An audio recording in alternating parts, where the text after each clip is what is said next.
Hey everyone, so in today's video we're going to understand another important topic from Indian polity, that is the amendment of the Indian Constitution. So let's move into the slide. So before entering into the very topic, let us first understand the very meaning of amendment. In order to answer anything, be it a question, be it any topic, it's always very important to understand the basic meaning of that particular topic. So when we talk about amendment, in literal meaning, amendment is basically to alter, to modify, to add, erase, or to delete.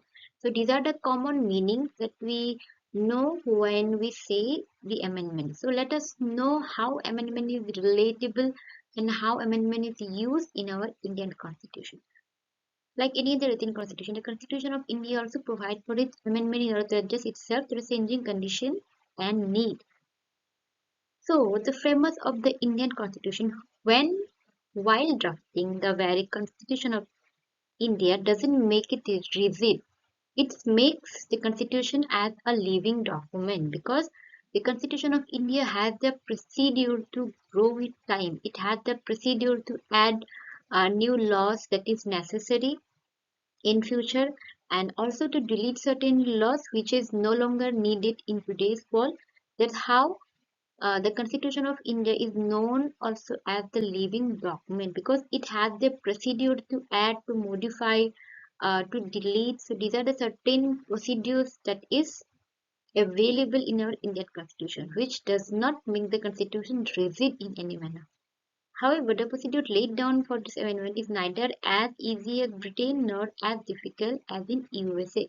But here it says that the procedure of amendment is not as easy as Britain and not tough as USA. Rather, it is a combination of both. It is a synthesis of both.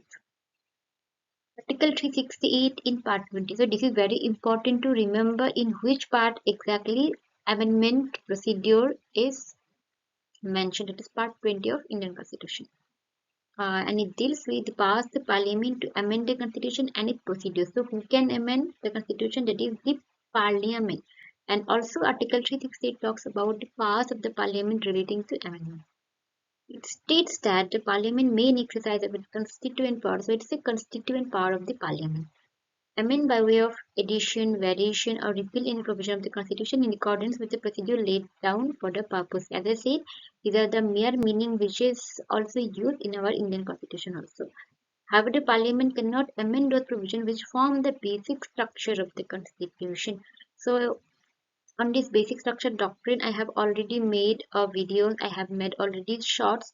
So it is always necessary to remember the basic structure doctrine when we are dealing with the amendment of the Constitution.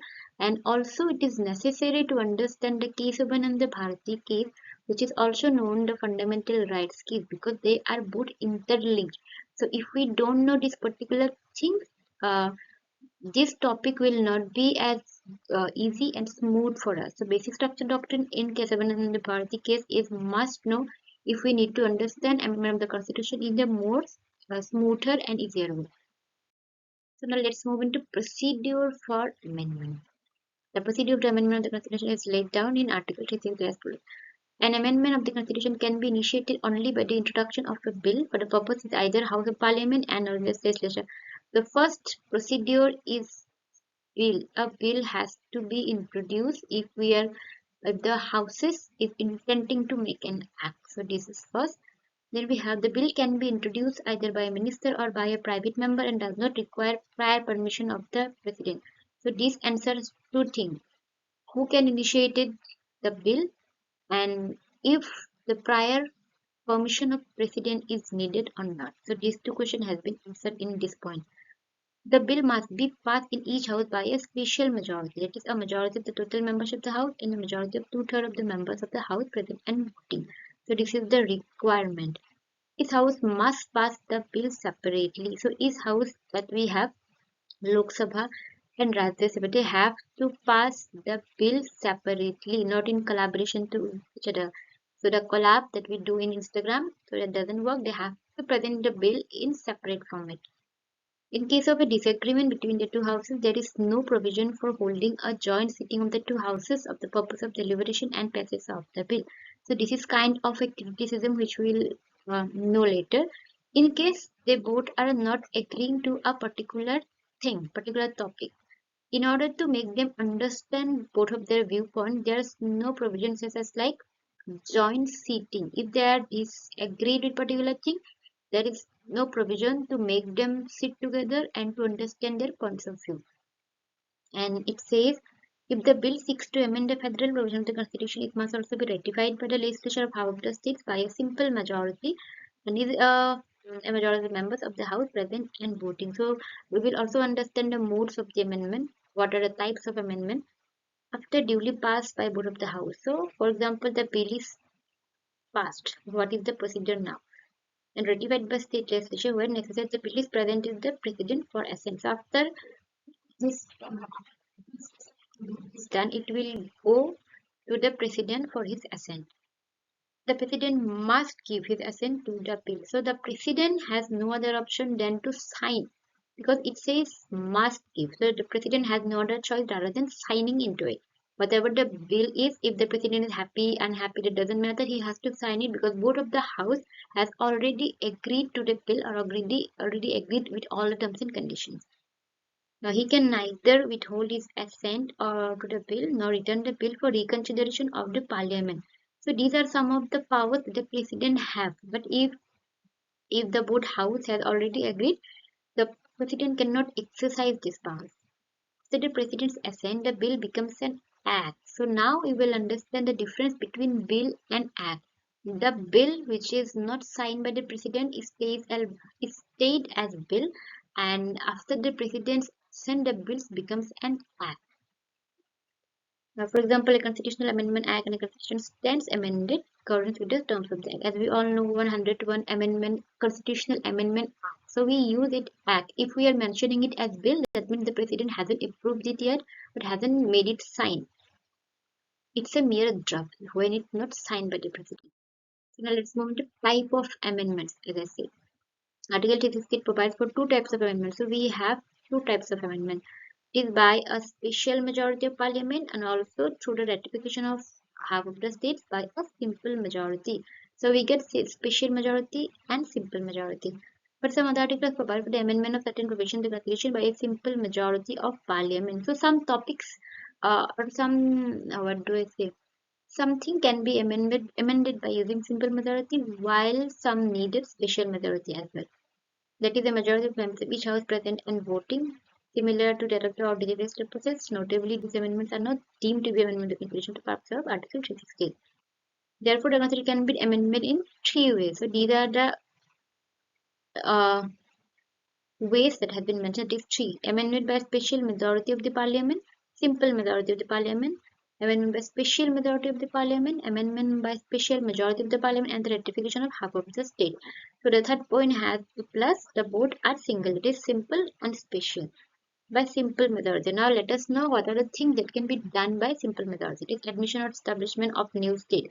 So these I have already mentioned from Article 1 to 4, which talks about reformation of states, changing names of the state, adding uh, more areas to the state, remaining more areas to the state. So such are also procedure which can be done by using simple majority. That is formation of new state, alteration of areas, boundaries, names of existing states, abolition of creation of legislative council states. So these are kind of the topics that can be done or that can be changed using simple majority. These are some of the example or the topics. So now let's move into by special majority. So now let's understand by using special majority what changes can be made. The majority of the provisions of the Constitution need to be amended by a special majority of the Parliament. That is, a majority of the total membership of each House, a majority of two-thirds of the members of the total number of members comprising the House, irrespective of fact whether there are vacancies or absent. Strictly speaking, the special majority is required only for voting in the third reading stage of the bill, but by way of abundant caution, the uh, requirement for special majority has been provided for in the rules of House of respect of the bill. The provision which can be amended by, so we have that is DPSP, FR, and all of the provisions which are not covered by the first and third category. So in relating to change anything relating to, sorry, my handwriting. So this is basically what I'm trying to write is DPSP and FR. So in case the parliament need to do some changes to it, they have to do it through the special majority. Now let us understand by special majority what changes can be done and what amendments can be done. That is election of the president and its manner, extent of the executive power. So this point all you can write it with headings like by using simple majority these changes can be done, by using special majority these changes can be done, by using the third type of amendment these changes can be done. So by this way you can write it down. So this is basically by using special majority what can be done. So now let us understand the criticism. As I said, the very beautiful thing of regarding Indian polity is the book has criticism listed on it, which makes any answer more beautiful and more structured. So let us understand. We already got the criticism while dealing with the other chapter. Here we have just extracted that and written it in a written separately. There is no provision for a special body for the constitutional convention like as in USA Constitutional Assembly for amending the constitution. The constitution power is vested in the parliament and only in few cases the state legislature, that it says the power to initiate an amendment of the constitution lies in the parliament, hence unlike in USA. So basically most of the points has talks about that in comparison to union, the state is less powerful and held less power when it comes to amendment of the Indian Constitution. In very less cases, in very rare cases, the state has the power to raise their voice and to post their vote. Other than that, that we have like USA, both the states are powerful, but in India, if we see, it's not that much of powerful. That's why we say it's both unitary and federal in nature. So only these are the points that has been mentioned here, which I have said it in brief. Despite this defect, it cannot be denied the process has proved to be simple and easy and has succeeded in meeting the changed needs and conditions. Despite all the criticism, all the defects, but it has been said the amendment is an important part that has to be inserted in the constitution, and we have that part. The procedure is not so flexible as to allow the ruling parties to change it according to their whims. As we have already mentioned, it is not easy as Britain, not as tough as USA. We have a synthesis of both. So the parliament and the houses cannot do it as per their wishes. For example, the houses are feeling आज कुछ तूफान ही करते हैं, the next morning they amended something. They cannot do that like that. It has a procedure which needs to be followed, and only by using that amendment can be done. Now it is rated as to be incapable of adapting itself to the changing need. As I said, it is a synthesis of both. When it's needed, when the citizens need it, amendment would be done, which will be compatible with the need of the hour of the society of the changing atmosphere. It is as rightly as by Casey where. So as I said, always note down the remarks given by the philosopher, jurist, or important figures. So here also you will get lots of remarks. So write their names and the remarks and add that in your answer in introduction para, in conclusion para, wherever you feel that can be inserted. Use that. That would give you good marks, or what do I say? It would be a structured one. So that's all for today. In today's video, we have covered the amendment procedure of the Indian Constitution.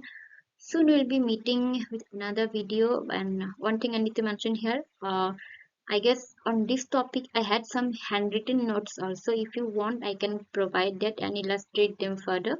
So that's all for today. See you in my next video. If you found this video worth watching, please do share, like, and subscribe, which will motivate me to bring such more topics in future. That's all for today. Thank you for watching the video.